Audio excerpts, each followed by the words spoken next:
बिल्कुल ख्वाहिश थी कि चार वली साहब बैठे होते, लेकिन बदकिस्मती से जब भी मुश्किल आती है इनकी लीडर भी इस मुल्क से भागते हैं और वो भी ये भी भाग जाता है।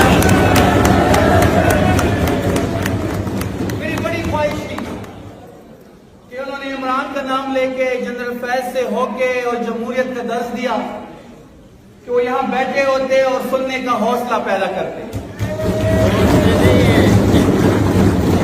क्योंकि जमहूरियत में आपके पास सुनने का हौसला होना चाहिए। जमहूरियत में आपको क्रॉस क्वेश्चन सुनने का, उसका जवाब देने का हौसला होना चाहिए। मेरे भाई ने बात की जनरल फैज की। जनरल फैज को हमें विरासत तो नहीं मिला था, इस इदारे का जनरल था। अपना इदारा ठीक करो, फिर अपना इदारा ठीक करो। हम कोई विरासत में तो नहीं लेकर आए थे जनरल फैज को। फिर इस तरह अगर हम कहानियां खोलने बैठे तो फिर 11 सितारों की पार्टी जनरल जिलानी वाली थी। नवाज शरीफ जनरल जिलानी की पैदावार है। अगर ये कहानियां हम खोलने बैठे फिर हम गराज से स्टार्ट लेंगे, हम फिर 1989 से स्टार्ट लेंगे।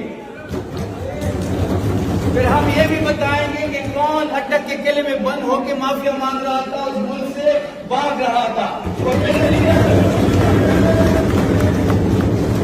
और मेरा लीडर और उसकी बेगम बुशरा बीबी चट्टान की तरह खड़े हैं सिस्टम के खिलाफ। हमें ना बताया जाए, हमें ना दर्ज दिया जाए जमहूरियत का। हमें पता है कि आप कैसे बैठे हैं। फॉर्म 47 वाले हमें जमहूरियत का दर्ज देंगे। इनको शर्म नहीं आती कि एक फॉर्म 47 की वजीर आजम का कोऑर्डिनेटर होकर जाली वजीर आजम का जाली कोऑर्डिनेटर दर्ज देगा मुझे। बिल्कुल ख्वाहिश थी कि चार वली साहब बैठे होते, लेकिन बदकिस्मती से जब भी मुश्किल आती है इनकी लीडर भी इस मुल्क से भागते हैं और वो भी ये भी भाग जाता है। मेरी बड़ी ख्वाहिश थी कि उन्होंने इमरान का नाम लेके जनरल फैज से होके और जमहूरियत का दर्ज दिया कि वो यहां बैठे होते और सुनने का हौसला पैदा करते, क्योंकि जमहूरियत में आपके पास सुनने का हौसला होना चाहिए। जमहूरियत में आपको क्रॉस क्वेश्चन सुनने का, उसका जवाब देने का हौसला होना चाहिए। मेरे भाई ने बात की जनरल फैज की। जनरल फैज को हमें विरासत तो नहीं मिला था, इस इदारे का जनरल था। अपना इदारा ठीक करो, फिर अपना इदारा ठीक करो। हम कोई विरासत में तो नहीं लेकर आए थे जनरल फैज को। फिर इस तरह अगर हम कहानियां खोलने बैठे तो फिर 11 सितारों की पार्टी जनरल जिलानी वाली थी। नवाज शरीफ जनरल जिलानी की पैदावार है।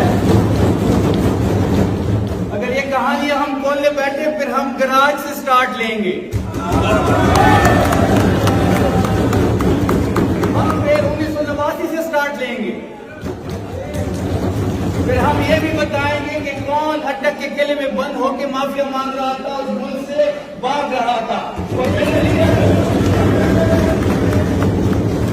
और मेरा लीडर और उसकी बेगम बुशरा बीबी चट्टान की तरह खड़े हैं सिस्टम के खिलाफ। हमें ना बताया जाए, हमें ना दर्ज दिया जाए जमहूरियत का। हमें पता है कि आप कैसे बैठे हैं। फॉर्म 47 वाले हमें जमहूरियत का दर्ज देंगे।